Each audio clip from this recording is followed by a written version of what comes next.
सोचिए, अगर भगवान बुद्ध और जीसस एक साथ जापान घूमने चले जाए तो क्या होगा। कहानी शुरू होती है टाचिगावा सिटी से, जापान का एक छोटा सा शहर, और वहाँ नया साल आने वाला है।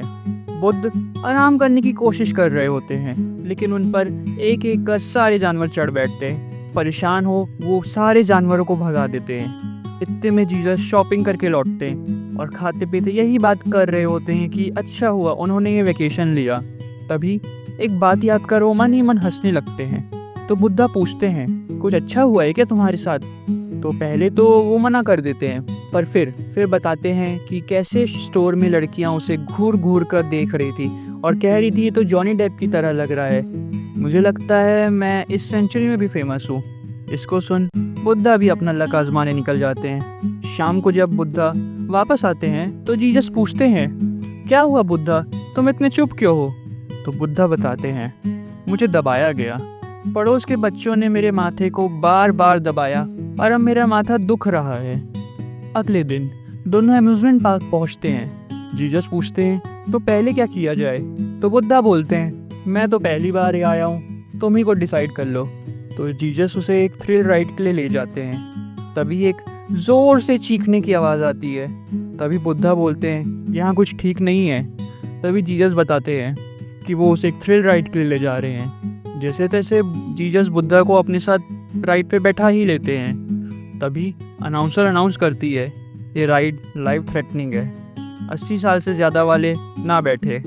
राइड शुरू होते ही बुद्धा ज़ोर से मंत्र पढ़ने लगता है, जिसको सुन जीसस और बाकी लोग दोनों ही घबरा जाते हैं और जैसे तैसे वो दोनों राइड कंप्लीट कर ही लेते। शाम को परेड देखते समय बुद्धा जीसस को थैंक्स बोल रहे होते कि अच्छा हुआ तुमने ये वेकेशन प्लान किया, नहीं तो मैं अभी भी कोई केव में मेडिटेशन ही कर रहा होता।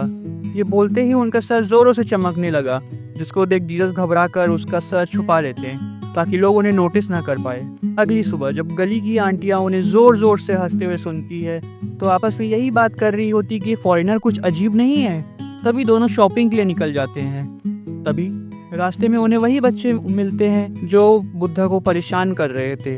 तभी बुद्धा घबरा कर अपनी पावर का यूज़ कर बैठते हैं और वहाँ से निकल जाते हैं। रास्ते को एंजॉय करते हुए वो दोनों ये भूल जाते हैं कि वो सेल के लिए लेट हो चुके हैं।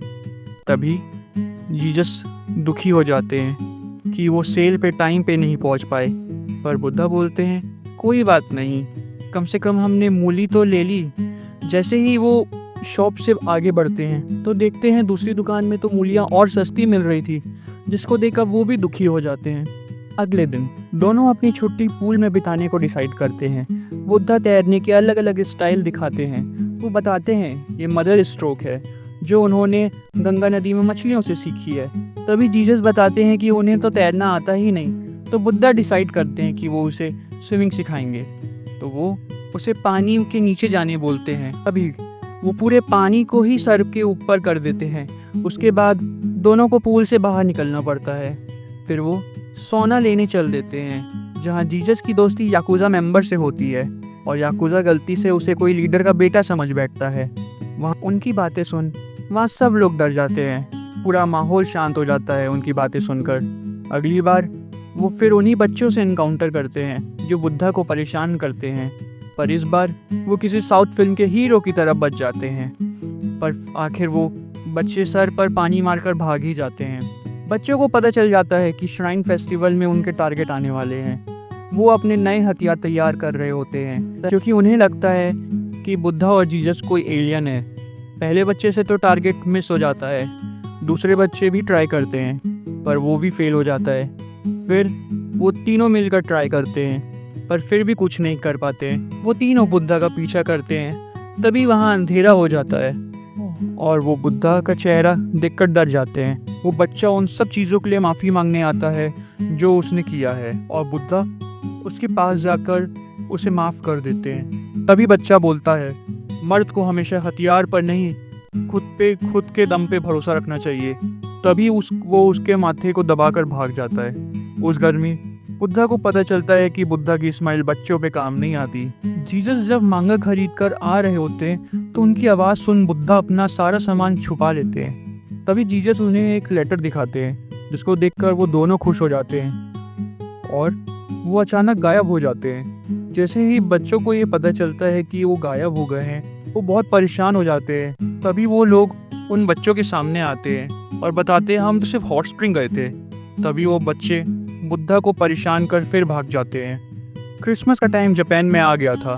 बुद्धा डिसाइड करते हैं कि वो जीसस को एक सरप्राइज पार्टी देंगे, जिसके लिए गिफ्ट तो रेडी था पर केक अभी तक नहीं लिया था और जीसस भी बुद्धा को अकेला छोड़ ही नहीं रहे थे।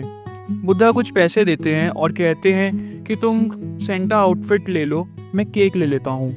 जब दोनों सामान लौट कर वापस आते हैं तो देखते हैं कि उनके रूम में से तो तेज़ रोशनी निकल रही थी। तो वो देखते हैं कि एंजल्स जीसस को विश करने आते हैं। वो तेज़ लाइट देखकर मकान मालकिन भी आ जाती है। वो बात को छुपाने के लिए बुद्धा उन्हें भी पार्टी में इनवाइट कर लेते हैं। जैसे ही वो केक टेबल में रखते हैं तो वो देखते हैं कि जीसस की जगह जोशुआ लिखाया था। बुद्धा बोलते हैं कि ये शायद गलती से केक शॉप में हो गया होगा, पर जीसस फिर भी खुश थे और तीनों मिलकर जीसस का बर्थडे मनाते हैं। साल की आखिरी रात दोनों बुद्धिस्ट टेम्पल जाते हैं ताकि वो घंटा बजा सके, पर एंट्री पे मॉन्क उन्हें मना कर देता है। बोलता है कि ये सिर्फ इनविटेशन दिए हुए लोगों के लिए है। जाते जाते बुद्धा अपना फोरहेड दिखाते हैं, ये सोच के कि वो उन्हें पहचान के एंट्री दे देगा। जैसे ही वो टेम्पल से बाहर आते हैं और सब लोग साल के कुछ आखिरी पल जोरों से गिन रहे होते हैं, जीसस और बुद्धा दोनों एक साथ एक आखिरी फोटो क्लिक करते हैं।